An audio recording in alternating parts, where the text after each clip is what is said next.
Bonjour à tous et bienvenue sur Shop My Déco. Aujourd'hui, je vous emmène dans une nouvelle vidéo en compagnie de Sylvie. Bonjour Sylvie. Bonjour Elena. Est-ce que tu peux nous dire ce que tu fais et où on est aujourd'hui?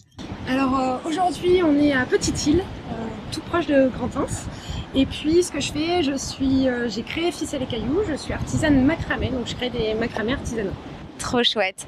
Donc on va pouvoir te suivre et tu vas pouvoir nous montrer donc comment tu crées un macramé et surtout vous allez découvrir toutes ces créations qui sont magnifiques. Alors n'hésitez pas à commenter pendant cette vidéo si vous avez des questions, à liker et surtout abonnez-vous pour nous soutenir. Moi j'ai hâte de découvrir ton univers. On a commencé de suite, je t'emmène, on va aller chercher du bois flotté. Allez c'est parti. Bon bah écoute, je te suis.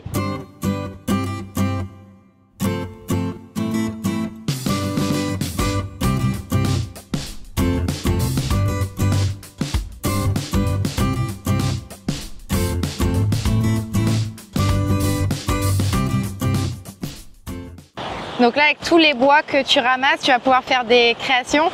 Oui, c'est ça, c'est l'idée. Après, soit je cherche un bois en particulier, soit je prends parce qu'il est beau, parce qu'il a des beaux décors, ou voilà. Donc des fois, il n'y a pas de... Tu viens ici, mais il n'y a pas de bois ou de verre poli? Ah ouais. Mais disons que vu qu'on va quand même souvent à la plage, je suis toujours un peu en train de fouiner à gauche à droite. Donc, le verre poli, c'est le plus difficile. Ok. Après, il y a pire comme endroit pour travailler? Honnêtement, je m'en laisserai pas, je crois. Ouais. Jusqu'ici, tout va bien. Et là, tu vois, du verre poli, je pense qu'on n'en trouvera pas. En tout cas, c'est trop beau, là. Les prises de vue avec le décor, c'est incroyable. Ça y est, la récupération des bois flottés. La récolte n'a pas été trop mauvaise. Ouais. Écoute, on va voir ce qu'on peut faire avec. Ouais. Et c'est parti. Du coup, je suis Sylvie, direction son atelier. J'ai trop hâte de voir toutes les créations. Eh ben écoute, bienvenue dans mon atelier. Donc c'est là que tout se passe pour tes créations. La magie opère. Trop chouette. Alors ici j'ai quelques créations. Il faut savoir que moi je travaille beaucoup sur commande et sur mesure. Mais je travaille quand même des petites pièces en petite série. Donc je vais avoir par exemple beaucoup des suspensions pour plantes comme ça. J'en ai ici aussi et puis un peu partout à vrai dire. Et c'est un peu le classique du macramé, la suspension pour plantes. Et puis après des accessoires. Super, c'est magnifique. Et tes inspirations, c'est en faisant les croquis que tu les trouves? Parce que tes modèles, ils sont tous uniques, j'ai l'impression. Et donc c'est toi qui dessines et après tu crées ce que tu as dessiné. C'est ça. Ça, c'est des graines de wawa. C'est quoi le wawa? C'est une liane qui vient d'Afrique. Mais okay. Ça, je les ai récoltées moi sur la plage. Ok. Que je viens percer, etc. Et en fait, là, c'est la graine clairement qui m'a amené à pouvoir créer ça, qu'on vient suspendre à une poignée de porte.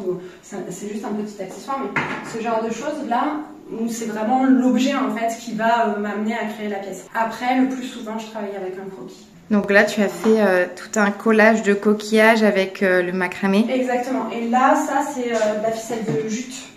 Ok. Il faut savoir que moi, je travaille essentiellement le coton, la jute un petit peu, et puis un petit peu le sisal. Sisal, c'est quoi pour préciser? Alors, sisal, c'est ça. C'est une plante qui ressemble un peu à de l'aloe. Donc ça a un effet beaucoup plus rustique en fait. D'accord. Voilà. Ok, et là tu as quoi comme création avec... Eh bien j'en ai pas ici. T'en as pas encore? Okay. J'en ai pas tout de suite à te présenter. Et ça fait vraiment un effet, ouais, ça, il y a plein de petits fils qui ressortent, c'est un peu plus rugueux.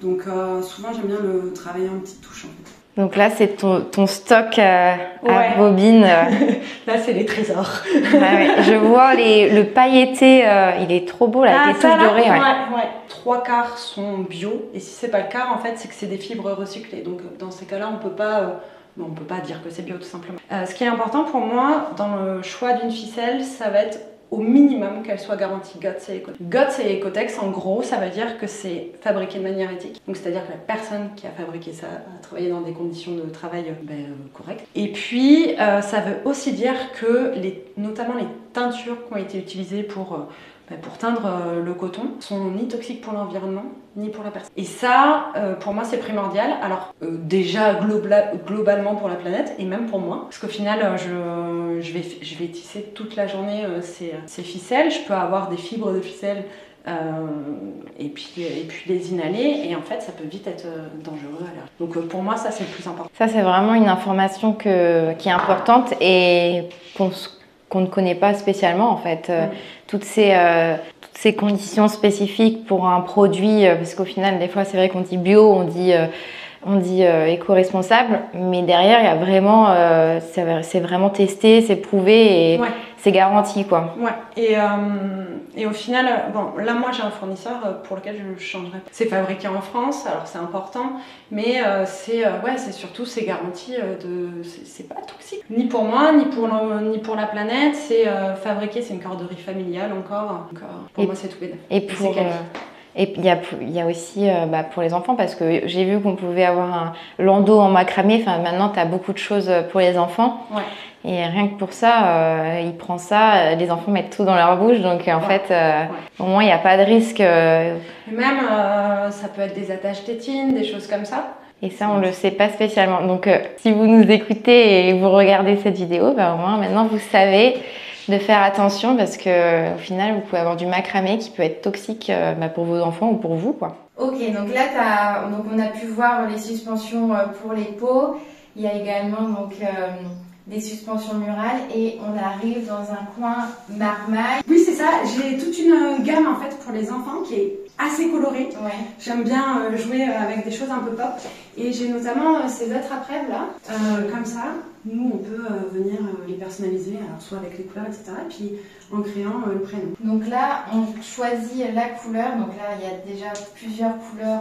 Il y a celui-ci là, par exemple, en bleu. Ouais. On te dit le prénom et toi, tu le personnalises. Exactement. Et puis après, on peut choisir aussi complètement les couleurs. Dans ces cas-là, moi, je fais un croquis. Ok. Où on décide de savoir où placer telle couleur ou telle couleur.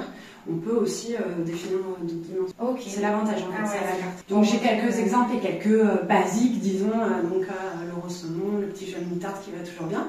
Et puis après on définit ensemble, c'est l'avantage. Et donc là j'ai toute une gamme, j'ai aussi ces petits mobiles étoiles comme ça qui sont assez aériens sur une base de bambou.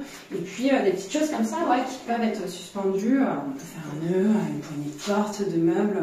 C'est trop joli. Un peu où on veut quoi. Ouais, c'est trop joli, une petite déco, tu l'accroches ou même sur un... Est-ce que ça peut passer sur un rideau? J'ai jamais essayé, mais ça peut être une bonne idée, on embrasse le rideau, ouais. Donc il y a vraiment en fait là une multitude de produits possibles avec le macramé. C'est ça, sachant qu'en fait on peut jouer avec des accessoires et puis après je vais travailler des pièces qui sont beaucoup plus imposantes. Alors celui-là qui là est un peu plus un peu plus imposant. Et en fait je me suis rendu compte avec le temps que je travaille beaucoup les pompons. Oui. Donc parce que comme ça permet de jouer sur les matières, donc avec la ficelle là, c'est exactement la même chose que je viens en fait dépeigner, brosser pour pouvoir faire des pompons. C'est toi qui l'écris à la fin de... Ah oui d'accord, Et combien de temps ça te prend de faire une pièce comme ça? Si elle est grosse, c'est 11 heures. D'accord, ouais. Au final, la base est assez rapide, c'est toujours les finitions. Ouais. Les pompons par exemple, ou les découpes, etc. qui prennent beaucoup de temps. Qu'est-ce que tu vas créer aujourd'hui? Tu as une création à faire? Aujourd'hui, on va partir sur un macramé mural. C'est un modèle que j'ai plutôt l'habitude de faire. Bah écoute, j'ai trop hâte de te voir en œuvre dans la création. Bah, écoute, c'est parti. Allez, c'est parti. Allez. Tu commences toujours avec le portant, c'est ça, pour créer? Ça, c'est mon portant de travail qui m'aide à créer. Souvent, je commence dessus, je finis après au mur pour pouvoir faire les découpes, ce genre de choses. La première étape, là, ça a été de préparer le bois flotté. Donc, je l'ai nettoyé, j'ai poncé, je l'ai redécoupé. Et puis, après, il va falloir découper toutes les ficelles. Donc, je prépare tout en amont, tout ce dont j'ai besoin. Et puis, après, c'est le tissage. C'est marrant au final. Ouais. Donc, voilà. Donc là, tu es la pro du nœud, parce qu'il y a différents nœuds, c'est ça? Alors, il y a différents nœuds. Moi, je suis autodidacte, donc je connais pas leurs noms. D'accord. Mais, alors la plupart, je connais pas leurs noms. Comment ça t'est venu le macramé dans ta vie? Moi, j'ai toujours travaillé dans la déco, plus ou moins. J'étais conceptrice de cuisine, donc je dessinais des cuisines en 3D. J'ai adoré ça. Et puis, la vie a fait que j'ai déménagé dans le Pacifique et je me suis retrouvée sans emploi et en brousse. C'est très compliqué pour moi de décorer ma propre maison, parce qu'il n'y avait pas de magasin en fait. D'accord. De déco, etc. Il n'y avait pas. Et donc, du coup, j'ai essayé de retaper un petit peu, 2-3 meubles. Ça a commencé comme ça. J'ai voulu me faire des étagères suspendues, j'ai acheté de la ficelle J'aurais jamais dû, parce que j'ai jamais arrêté. Ou j'aurais jamais dû si, c'est plutôt une bonne idée. Mais j'ai acheté de la ficelle, j'ai fait mes premières étagères en macramé. C'était, je pense, il y a 7 ou 8 ans. D'accord, ouais. Le macramé, la spécificité, c'est qu'on n'a pas besoin d'outils. Les outils, c'est les mains. Et c'est vraiment l'art des nœuds. Donc avec des nœuds, pouvoir créer des motifs pour soit des objets très décoratifs, soit pour des objets complètement fonctionnels. Donc par exemple ici, tu vas avoir une baladeuse en macramé comme ça.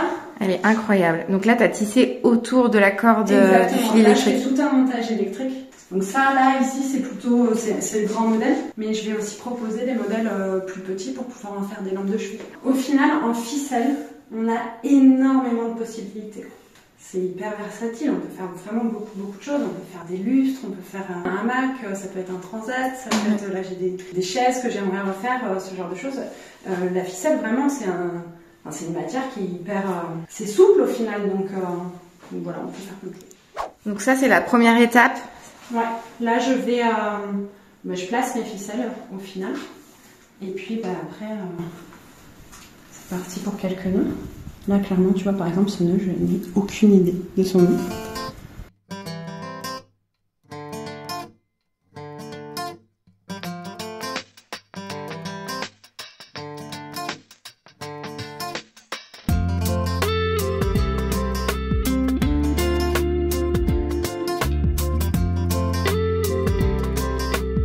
Là, j'ai fait les plus grosses parties du tissage. D'accord. Maintenant, l'idée, ça va être de pouvoir créer une forme. Et là, ce que je fais, c'est que j'attache un lien autour de mon bois flotté pour pouvoir l'accrocher au mur. Et après, en fait, je vais travailler directement sur le mur pour être sûre d'avoir le visu sur le résultat final. C'est plus facile pour toi de l'avoir à hauteur. Exactement, et puis le bois flotté, il est pas, par nature en fait, il est pas hyper droit, donc c'est lui qui décide de comment il se passe sur le mur. Et donc derrière, je vais pouvoir ajuster l'emplacement des ficelles. Donc après, là, je vais pouvoir attacher les éléments ensemble. Ça, c'est la partie la plus longue.